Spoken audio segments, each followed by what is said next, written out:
guys are back in here with another minor poison video, and today I'm going to show you my games going undefeated to ultimate champion. Alright guys, so here we are hopping into some replays once again. I've been doing a pretty bad job of recording my screen while I play the game, so we're going to hop on some replays. But like I said before, I did end up going on my last couple matches undefeated to ultimate champion. So here we are on our first match going against Royale. He does have a, what do you call that again, Hyperbait deck. So I know a lot of you guys were asking me in some comments if this deck is awesome, how reliable this deck is, or how good it is. I love this deck because this deck can outplay absolutely everything, which is pretty sweet. And then also, you know, this deck has, I've been using this deck since the Little Prince came out, and since the 3-card cycle was still here.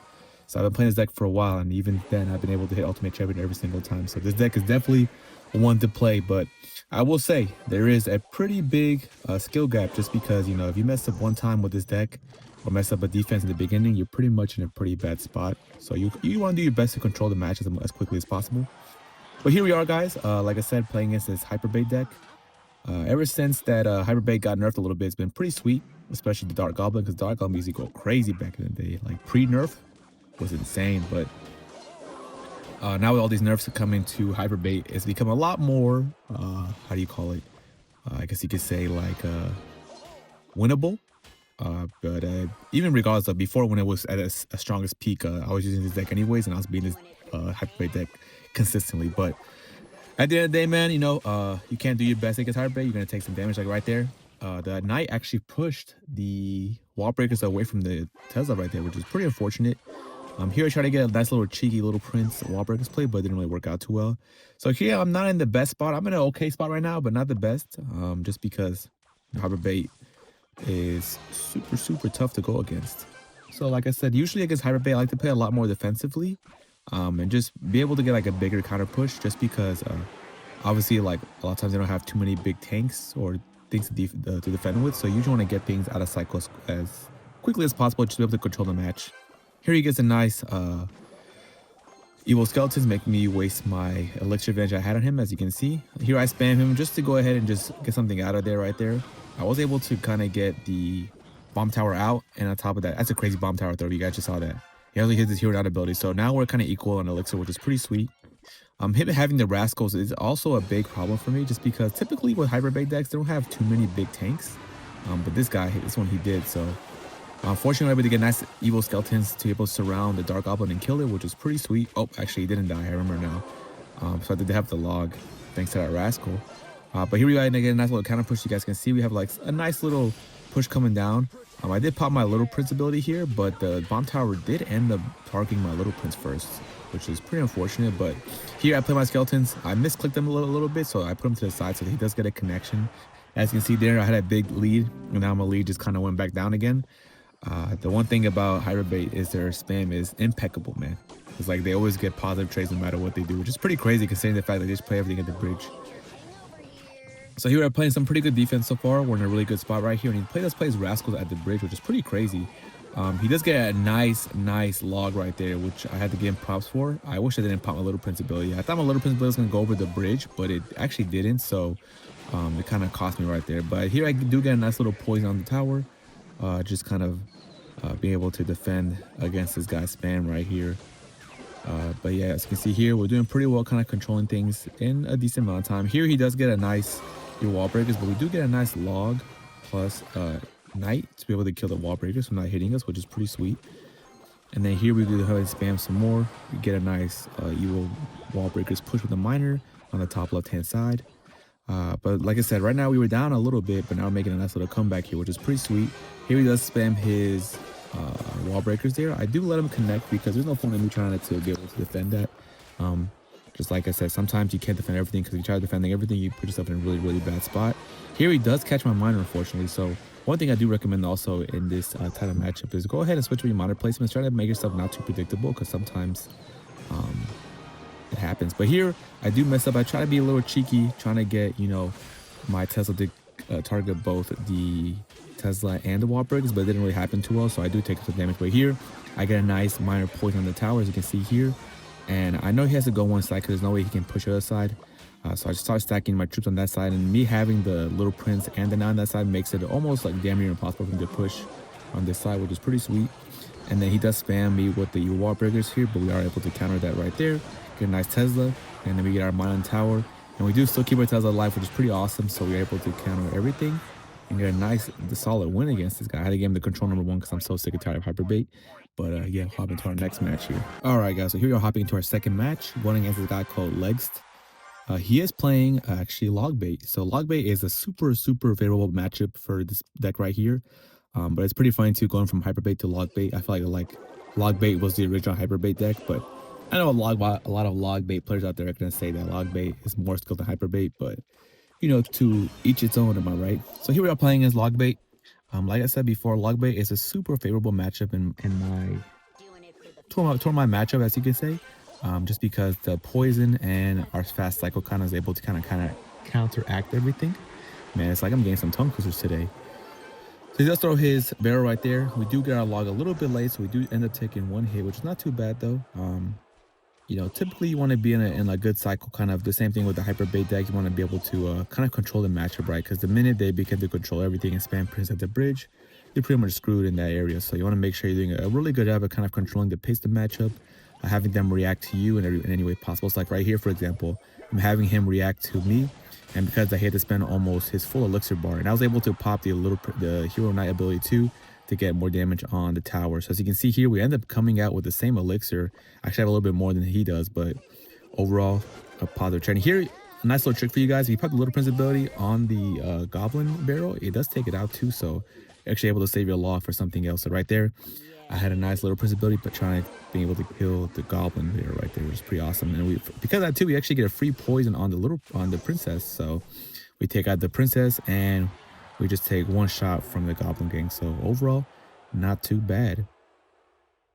So the one thing you have to be careful about is when they begin to rocket cycle you, just because rocket cycle does get pretty complicated, especially when they end up just kind of hunkering down on defense. So the biggest thing to do, especially in those situations, is to go ahead and just do like a lot of minor poisons. Here I go ahead and some of my evil skeletons to kind of block the bridge, because I thought he had an evil goblin barrel, but he actually doesn't. He actually has evil skeletons and evil knight, which is pretty crazy. Here I popped the ability for the Hero Knight just to be able to get my wall breakers on tower, but he does play a log there, so the log actually kind of saved him right there, because if it didn't, I definitely would have got a connection right there. But you know, trying my best to play cheeky whenever he gets his cannon out of cycle. Just doing my best to make sure I, you know, use the miner to kind of kill it, or the Hero Knight to kind of kill that as well too, to get my wall breakers on the tower. So here we are, continue with the matchup. I'm not sure why he said wow for. I think maybe because I was playing, I guess, minor poison, I'm assuming. So here, for example, he gets his cannon out.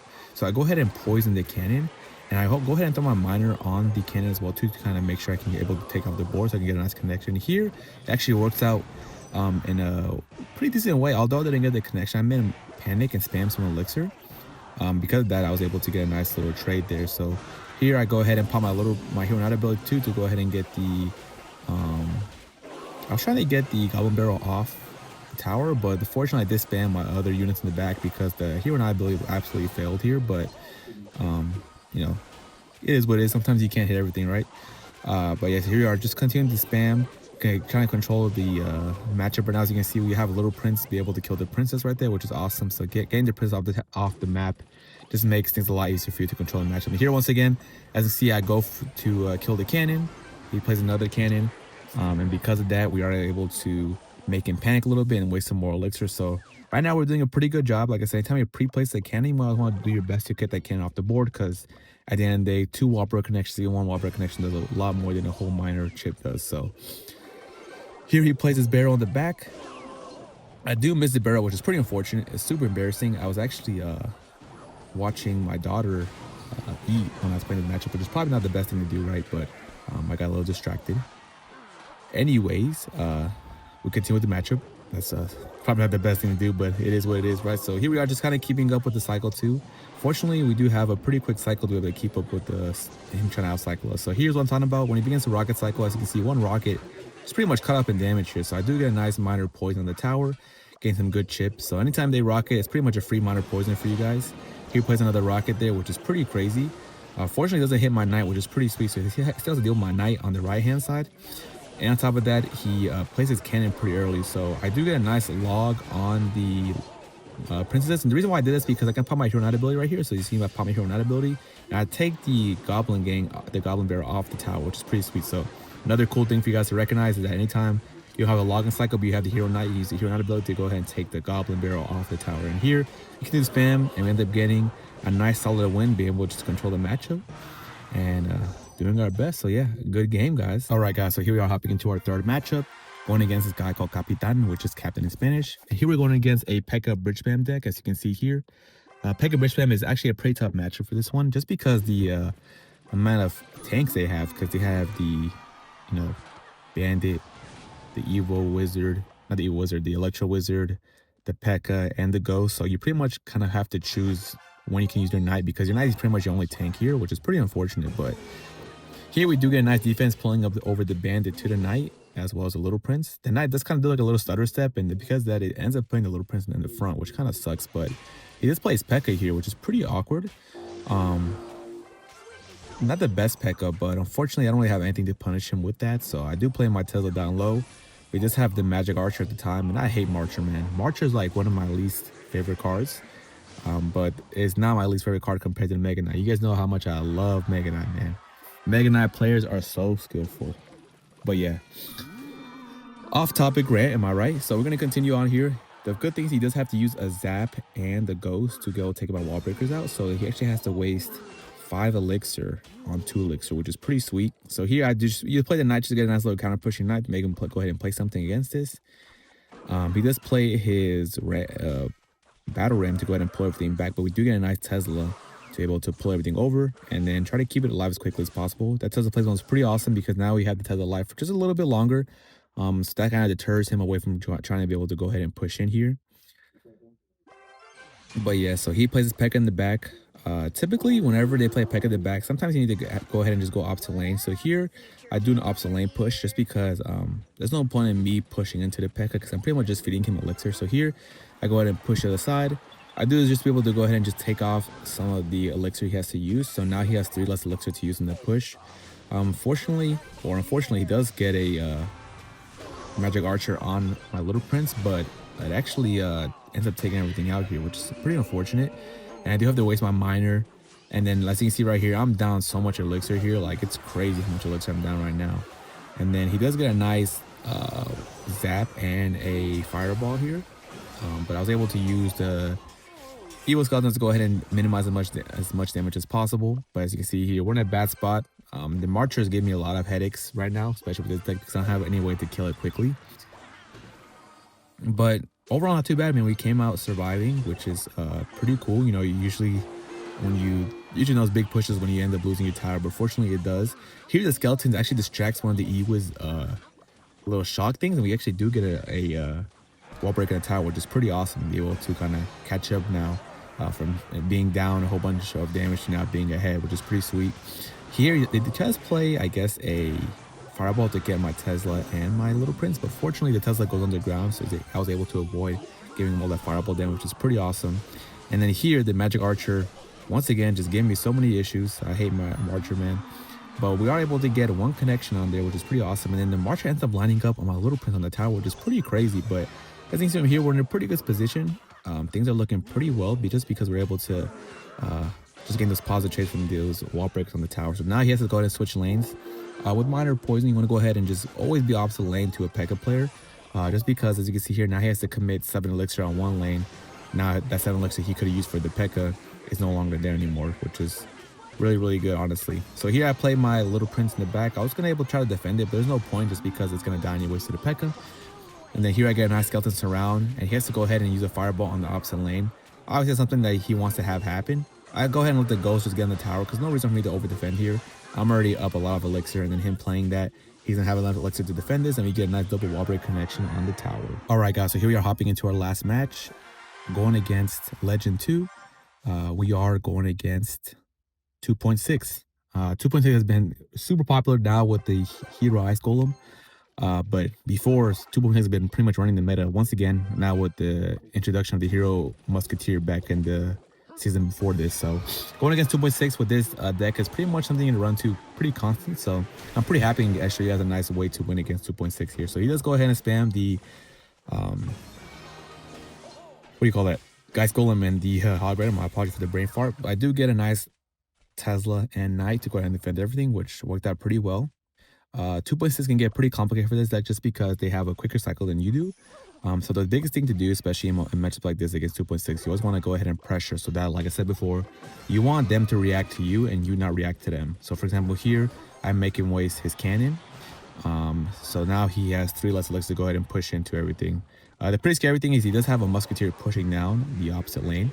So I know in my head I'm going to have to defend a hero musketeer, a hero ice golem, and a hog rider. The one thing about 2.6 players, they're always going to want to play their hog rider whenever it's possible. Like even in the most like I can't even think, but like even in a way where they should be defending, they just go ahead and play hog rider. So like you never know what they're gonna play. So always expect them to go hog rider whenever they can. Just because like the whole point of 2.6 is to go ahead and try to outcycle you here. Here he does play his. He was going to the back here, but I go ahead and just be patient. There's no point in me trying to use a miner because then I would have got countered by the evil skeletons, and I had to defend the evil skeleton on the right hand side, and then also the hero musketeer also. So go ahead and playing it slow too. Just like I said, making sure he reacts to you. Here, I was pretty sad that the musketeer didn't die. I was kind of hoping he wasn't going to defend his musketeer, but I had a feeling he was going to, which is pretty unfortunate. But here we are able to get our, what's it called? Tesla down with the little prince to go and defend everything, which is pretty awesome. So here we get a nice little miner on tower, and I do end up not playing the wall breaks I thought I did, but as you can see here, we're in a pretty awesome position. I mean, we're up 1,000 damage, which is pretty sweet, but as you know, against 2.6, things are always gonna get a little hectic. Once again, a nice little poison on the hero musketeer. Just play no chances. If I can get that hero musketeer off the board, I'm going to, just because I don't want to go ahead and defend that. So like once again here, like you said, there's no point for him to push into a little prince plus a Tesla, but like I said, in the most unexpected ways, they're always going to push hard rider no matter what. So here I do make him waste a cannon plus skeletons plus an ice spirit. So that's pretty much an even trade right there. Once again, like I said, I have 2 knights there, but he once again pushes into my double knight. So this guy's pretty much feeding me value at this point. Like I said before, you're gonna have to play a little defensively, especially against 2.6. And like I said before, you want to make them react to you, because like I said right there, the dude just gave me a ton of value with his 2 knights being right there. Once again, he splits his evil skeleton in the back. He does end up going opposite lane here. The good thing is I was able to catch up with the cycle, which is pretty awesome. So he does play the hero ice golem ability, which just frees everything. So he does end up getting a hit here, because it's really I think it's 2 hits actually. So pretty unfortunate. He ends up going to opposite lane, which is not what I really wanted to happen, but it's all right. So here we do get a nice little log of the tower, and then this is where things begin to get a little scary, just because at this moment he does get a little bit of momentum here. So now not only you not want to give a 2.6 player confidence, because then they're going to start pushing you so crazily, but once again we get a nice minor point in the tower, and here, like I said, he should be defending that, but he's not going to. So he ends up going ice golem hog rider, and like I said, you always want to expect the unexpected, right? Because whenever they can go ahead and go yeah, I should have logged there, but anytime they can go hog rider, they're going to, like right there for example. They should defend once again, but we end up getting a Tesla last second. So these Tesla placements have been saving me, just because he is kind of outcycling me, unfortunately. And then also the little princess get targeted by the musketeer, which is pretty crazy. But here I end up body blocking the bridge. Like I said, body blocking the bridge helps out a lot. So now that the ice golem can't tank for the golem, so that's another tip and trick to know, is anytime you can to go ahead and body block, just so that the way the ice golem can't defend the hog. And then here we get a nice little Tesla plus little prince, and then from here, like I said, trying to spam me once again. Going in with the hog once again right here, when he should be defending that, but instead he's going to go in, and we're able to get a nice solid win with this nice Tesla placement last second. And as you can see, we get a solid win against 2.6, man. 2.6 is super annoying, so hope you guys can take away some tips and tricks. And I hope you guys enjoyed this video of me hitting Ultimate Champion with Minor Poison.